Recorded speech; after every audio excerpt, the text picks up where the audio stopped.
বিসমিল্লাহির রহমানির রহিম। আপনারা অনেকেই আমারে চিনেন। আমার নাম Abdul Jalil.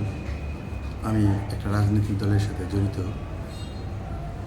BNP principal union বিএনপির সাংগঠনিক সম্পাদক, থানা বিএনপি স্বেচ্ছাসেবক বিষয়ক সম্পাদক, সোনারগাঁ স্বেচ্ছাসেবক দলের সোনারগাঁ উপজেলা স্বেচ্ছাসেবক দলের প্রথম যুগ্ম আহ্বায়ক।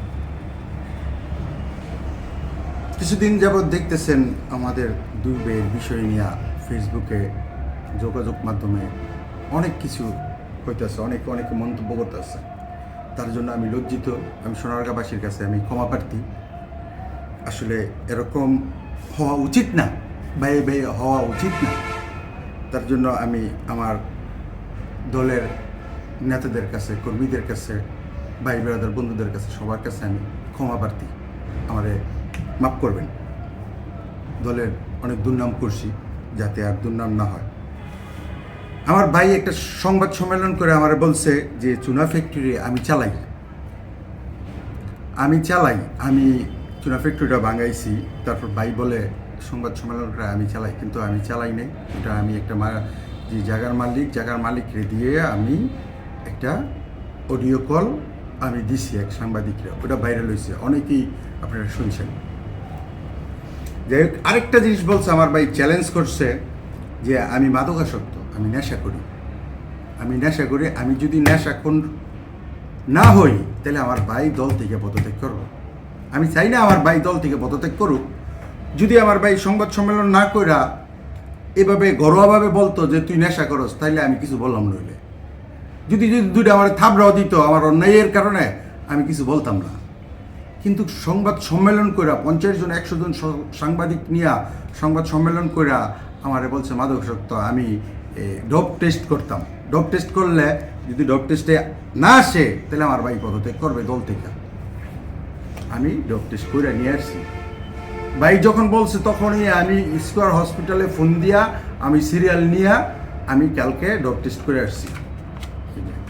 আমি 3টা পাতা আমি এই ডোপ টেস্টের কাগজগুলা আমি রিপোর্টগুলো আমি দিয়ে দেবো সাংবাদিক ভাইদের কাছে, বা মোবাইলে হোয়াটসঅ্যাপে মেসেঞ্জারে দিয়ে দেবো। আমার ফেসবুকেও আমি ছবিগুলো দিয়ে দেবো। এখন হচ্ছে আমাদের দুই ভাইয়ের কী কারণে এরকম। আমরা 3 ভাই। রব ভাই আমার বড়, উনি 16 সালে স্ট্রোক করছে। স্ট্রোক করার পরে ভাইয়ের কাছে যারা আছে, আমার কাছের লোক যারা আছে, আমার বন্ধু বান্ধব যারা আছে, তারা দেখছি কত কষ্ট করে আমার ভাইয়ের চিকিৎসা করছি। আমরা 3 ভাইয়ের জমি বিক্রি কইরা ভাইয়ের চিকিৎসা করছি। ভাই হয়তো ভুলে গেছে গা, এবং আমার মামার থেকে হাওলাত নিয়ে টাকা নিয়ে চিকিৎসা করছি। যাই হোক, এখন ঘটনা হচ্ছে আমার ভাই স্ট্রোক করার পরে ভাইয়ের 2টা মাথার রগ ফাইটে গেছে। 2টা রগ ফাইটে যাওয়ার কারণেই ভাই কিন্তু একটা হাত কাজ করে না, একটা পা অর্ধেক কাজ করে, অর্ধেক করে না, তাই না? ভাই আসলেই সুস্থ না, অসুস্থ, মানসিক কণ শারীরিক কণ পুরাই অসুস্থ। কিন্তু বলতে পারেন যে অসুস্থ মানুষ এত কিছু করে কেমনে? অসুস্থ মানুষ করে কিভাবে জানেন? আওয়ামী লীগের দূষরদের নিয়ে। আওয়ামী লীগের দূষররা চিন্তা করছে যে আশারি চর জলিল রে রবের রে ফাঁক করে রাখতে পারলে আওয়ামী লীগের হারা সুবিধা নিতে পারবো। আওয়ামী লীগের হারা সুবিধা নেওয়ার জন্য আমার বাইরে আমাদের 2 ব্যক্তি, আমি আর লতিফ একসাথে, আমাকে 2 ব্যক্তি থেকে আলাদা আমার ভাই রবের নিয়ে আওয়ামী লীগের দূষররা সব রাজত্ব কায়েম করতেছে, জোর জুলুম দোস্তি করতেছে। গ্রামের মানুষের কি না করছে আমি বিস্তারিত বলতেছি না, বলতে গেলে মানুষে বলবো 2 ভাই একরকমই, আর কিছু বলতে চাই না। সরকারি জায়গা দখল, চুনা কারখানা আরও আছে, আরও বললাম না। কিছুদিন আগে নিউজ দেখছেন, চাঁদাবাজি করছে, এক গরিব বেড়ার বাড়ি দখল করছে সাইনবোর্ড টাঙ্গায়া। এর বেশি কিছু না, সব আওয়ামী লীগের লোকজন। আপনারা আরেকটা জিনিস দেখবেন, আমার ভাইয়ের সাথে যারা বয়ে আছে 5 আগস্টের আগে ভাইয়ের সাথে কই ছিল এরা? কার সাথে ছিল? দেখবেন একজনও ভাইয়ের সাথে ছিল না। আমরা অনেক কষ্ট করছি, রিক্সা দিয়ে আমরা যে রিক্সাটা বাড়িতে যেতাম, ওই রিক্সাওয়ালা রিক্সাটা পর্যন্ত নিচে গা, কমলার জামাই আমাদের গ্রামের রিক্সাটা পর্যন্ত নিচে গা।